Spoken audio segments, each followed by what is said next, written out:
caibat tadi bere tenginum makan hese keanehanana ketika ndek nginum eta batu-batu kalaluar cai tadi beritakeun kan ka urang leg-leg sia TV berita kos kitu aya teu ayo sia leg-legan ke TV HP nu aya cangcut malulu pugu di HP mah oh berita itu keadaan Palestina emang kumaha gitu Masya Allah. Oh, ketika aya nu ngahalangan eta teh mobil tank baja, jadi jalan teu bisa keluar. Ketika tankna berubah, keluarnya dianggap geus pararae. Lantaran sabulaneun sedengkeun ieu geus 40 poe, begitu kalaluar kaget. Asli apa ririwa? Nah, begitu ditanya asli, kok bisa kuat seperti eta lah. Jadi di jero guha teh aya nu merean korma, aya nu merean cai. Keanehan Palestina emang kumaha montok buki dahsyat bae ngalawan ka Israel teh. Lantaran naon? Orenganan teu kudu aya nu mere, teu kudu usaha ketika Allah kitu deuk mere melalui batu, melalui orang asing dan lain sebagainya. Per detik ieu masih kos kitu. Cara ricing ke lapar jol bae jelema lain orang Palestina orang luar mantak cena banget nama orang Indonesia beneran aing masih seru sih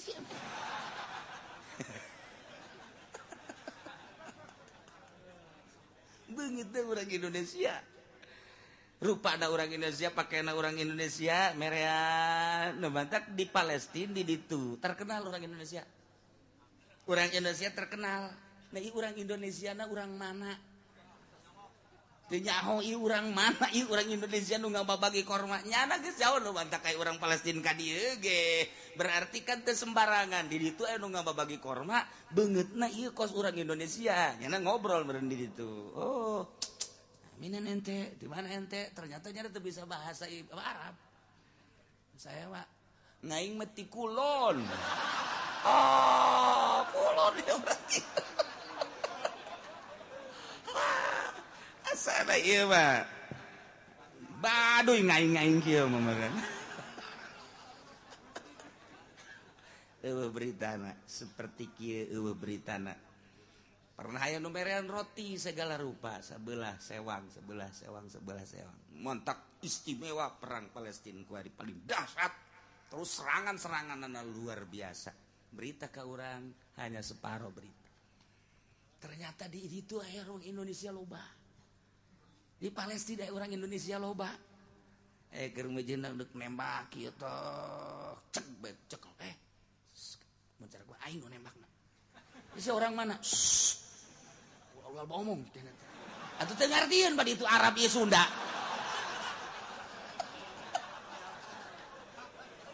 Iya tuh diantep gitu. Ayo guys. Tembak kena. Tembak kena. Beres bikin deui lep eueuh. Ieu kamodelan kepala perang Palestina seperti kieu.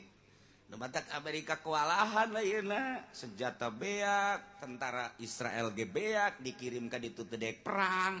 Mentalnya na gencetan senjata. Nu minta gencetan senjata kan Israel. Lain Palestina tertanda terdesak berarti. Iya, orang Palestina mah dek menang dek eleh perang terus bae kan. Pokokna aing mah perang menang eleh perang terus. Hari Israel targetnya kan menang, orang Palestina lain eleh menang perang terus. Mana hese teh mah kos kitu mah. Hese teh mah kos kitu batu. Aing mah urusan perang menang atau eleh, penting perang terus. Masya Allah dinasehatan ku Mesir, ku Syria dan lain sebagainya. Teu bisa. Dek milu perang hayu, henteu nonton. Lain lalaga. Urang mah kuari berita teh anu dideuleuna nu parotongna, nu katembakna, teu nyaho di medan lagana kos kumaha sebab eta mah nu teu perang pan. Anu ditayangkeun mah nu teu perang atuh tah mah masyarakat leutik. Ye, cek otak urang ge kok geus kitu amat di medan lagana tuh coba sorot. Tayangkeun eueuh, nu disorot teh anu jelema hararees, nyusuan, atuh kos kitu mah. Ditayangkeun dada tuh pasti paeh. Ditembak ku boro-boro ku senjata ku pepletokan teh paeh. Nu di medan laga ku sia tah tayangkeun. Pan teu ditayangkeun. Ye, kaadaan batak tara renang we.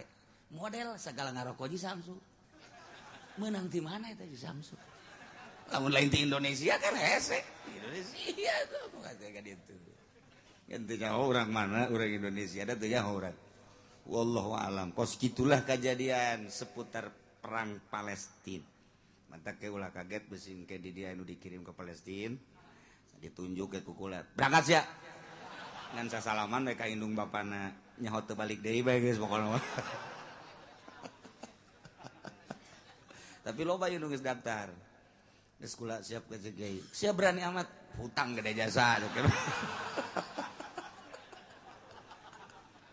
ayo bandingan perang bae lah kali itu aya di kula daftar cenah Kiai urang emang pemajikan terek cicing di imah maning perang bae guys kali itu jadi motif nu perang teh ka urang macam-macam nu gede hutang ditinggalkeun ku pemajikan anu bobogohan diputuskeun tah frustasi ngaranna teh mah tapi lu jelas loba keanehan lah seputar perang Palestina per detik ieu bahkan loba Yahudi nu asup Islam ararane ieu mah muncul ISIS jang ngiruhkeun suasana tetep bae nyana endahan berbalik tembakan Yahudi ngan modelna ku ari mah saha bae ditembak jadi kan risi aya Islam tembak aya Yahudi tembak aya Amerika tembak aya sia maksudna naon ieu tembakan baik aya manuk tembak sia tepuguh maksud dia ilah ISIS nah di urang teh geus aya ISIS teh sarajan digembor-gemborkeun di Bandung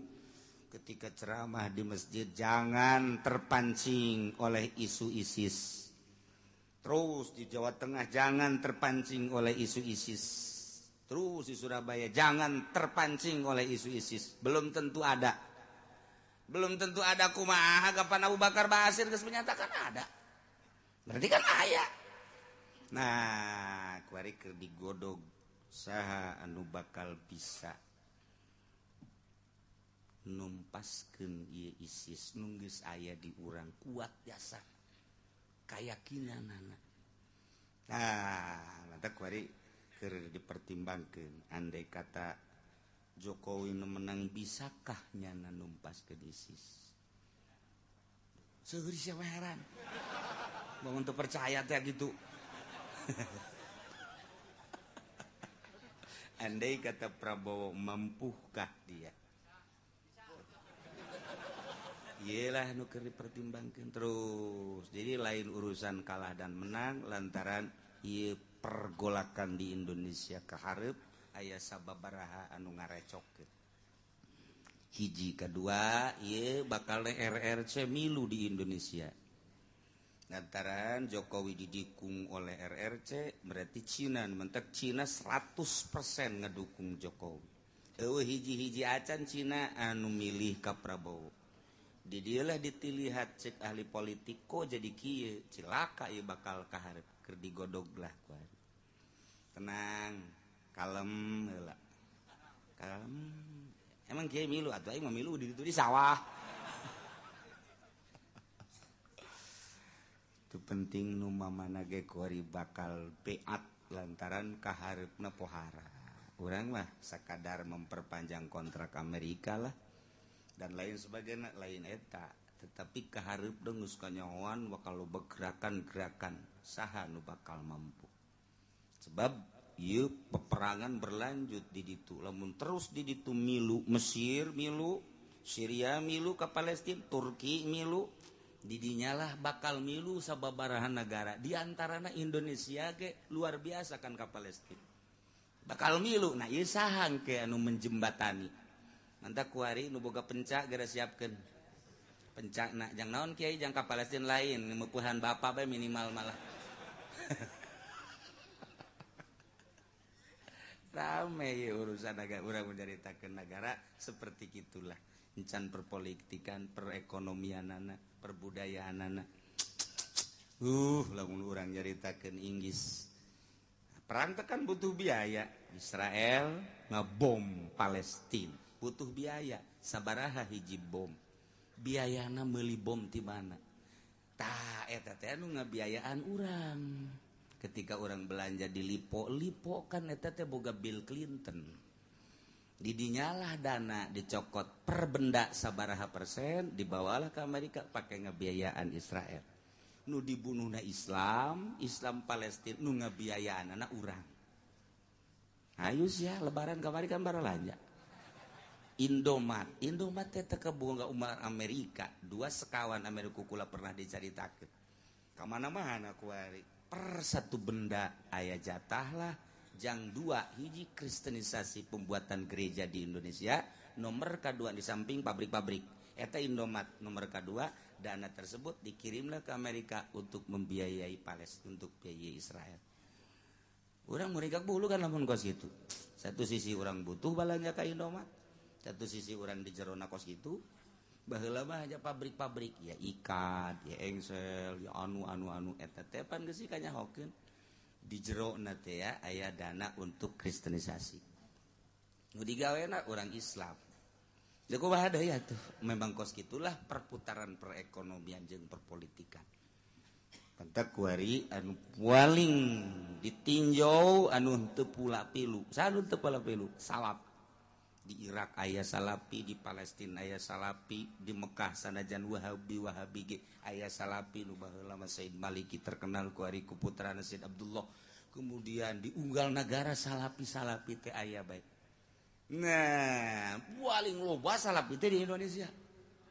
Indonesia membuah pahara jasa di Irak aya tapi teu terlalu loba di Palestina sanagara Palestina aya hiji doang salapi pondok pesantren salapi ngan hiji nu lain-lain formal pendidikan non modern di Syria di non Yordania nu sakitu deukeut jasa tah ka Palestina teh deukeut kemudian negara kelahiran para nabi neangan nu salapi hese kula nanyakeun teu nyartieun kula nanyakeun sababaraha nu ditanya ayalah nu paham aya ge hiji dua doang leutik di sisi saeutik etalah carita salapi sabi nu menjamur mah di Indonesia doang mantap ketegeran Indonesia luar biasa negara lain mah dijajah ku Amerika satahun 2 tahun berubah urang dijajah ku Belanda baheula 3 abad ditambah ku Inggris ditambah ku Jepang tetep bae mau kaneron bae teu robah urang kulon atuh biasa bae